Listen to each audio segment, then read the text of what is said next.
Salut tout le monde et bienvenue dans cette 11e partie du tuto comment animer et modéliser un slime. Alors dans cette partie on va s'intéresser à l'éclairage. Parce que pour le moment on se contente d'afficher l'éclairage standard que Blender nous propose, mais ça va être quand même beaucoup plus pratique de gérer le nôtre. Alors pour ça déjà on va tout réafficher avec Shift Alt Z, voilà, on réaffiche tous les overlays. Et ensuite on va activer l'éclairage de notre scène ainsi que l'éclairage du world. Donc là on a déjà quelque chose de beaucoup plus sombre, c'est normal, on va devoir corriger ça. Alors déjà là ce que je vois et ce qui me gêne, ça va être l'ombre au niveau de l'herbe. Alors ça c'est quelque chose de normal. Quand on a créé le matériau de l'herbe, on a dit qu'on voulait avoir les shadows en opaque. Alors regardez, si on va à ce niveau-là, qu'on va dans les settings, on peut aller juste ici et on voit shadow mode opaque. Alors soit vous passez de opaque à none, ce qui va vous donner quelque chose de beaucoup plus clair, soit vous le passez à hashed. Et en fait, hashed, ça va apporter un peu plus de nuances que j'apprécie particulièrement. Du coup, c'est là-dessus qu'on va aller. Ensuite, ce qu'on va faire, c'est gérer un peu les différentes sources lumineuses qu'on avait. Donc on va juste repasser en mode solide.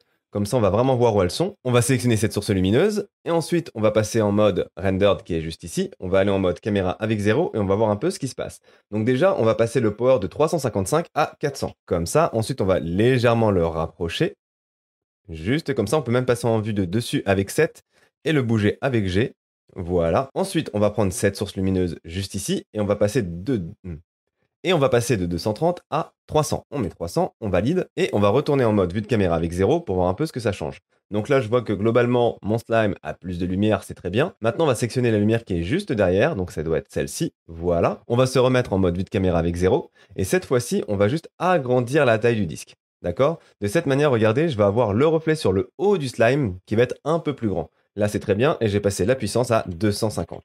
Donc, normalement, à ce niveau-là, vous devriez avoir quelques changements, mais c'est pas encore ça. Bien que l'éclairage va influencer notre scène, Eevee ne va pas prendre en compte l'éclairage indirect. C'est d'ailleurs grâce à ça que Eevee va être capable de rendre vos scènes beaucoup plus rapidement, enfin il n'y a pas que ça, mais on va dire que c'est l'une des principales raisons, et du coup on va donner un petit coup de pouce à Eevee pour l'aider à calculer sa lumière de manière un peu plus réaliste pour se rapprocher de Cycles tout en conservant le temps de rendu de Eevee. Alors pour ça on va reculer un petit peu, on va faire Maj A, on va aller dans Light Probe juste ici et on va ajouter un Reflection Cube Map. Le Reflection Cube Map va nous permettre d'avoir des meilleurs reflets par endroit. Donc on va se mettre en vue de face avec un G, Z, on le met ici et on va appuyer sur S pour le redimensionner. Donc pas la peine de faire quelque chose de trop gros. G, Z, juste là, ça va être largement suffisant. Et ensuite, le plus important, on va faire Maj A, Light Probe, et cette fois-ci, on va ajouter un Irradiant Volume. L'Irradiance Volume va nous permettre de faire un bec de notre lumière. De cette manière, on aura un éclairage beaucoup mieux réparti et beaucoup plus harmonieux que ce que Eevee propose de base. Donc, on se remet en vue de face avec 1, on va faire G, Z, et là, le but du jeu, ça va être de mettre les points au-dessus de l'herbe, d'accord, mais qui englobe complètement le slime. Donc, je vais faire S, Z,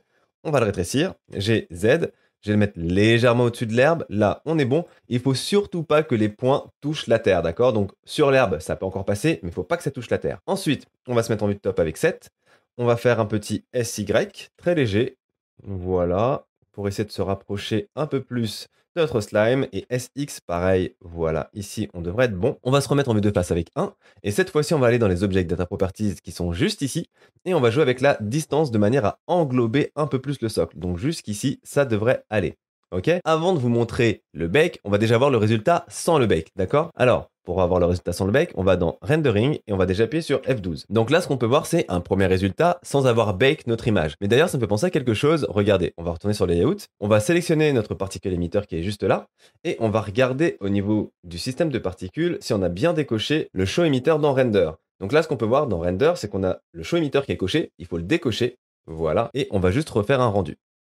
On met là et on fait le rendu. Donc là voilà, vous avez votre rendu sans avoir bake la lumière. C'est hyper important de le faire, comme ça vous allez pouvoir comparer le avant-après. Alors maintenant, on va retourner sur Layout.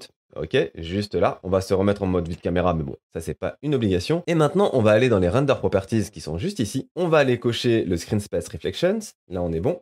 Et ensuite, on va aller chercher Indirect Lighting. On l'ouvre. On va ensuite passer le Diffuse Bounces à 4 plutôt que 3.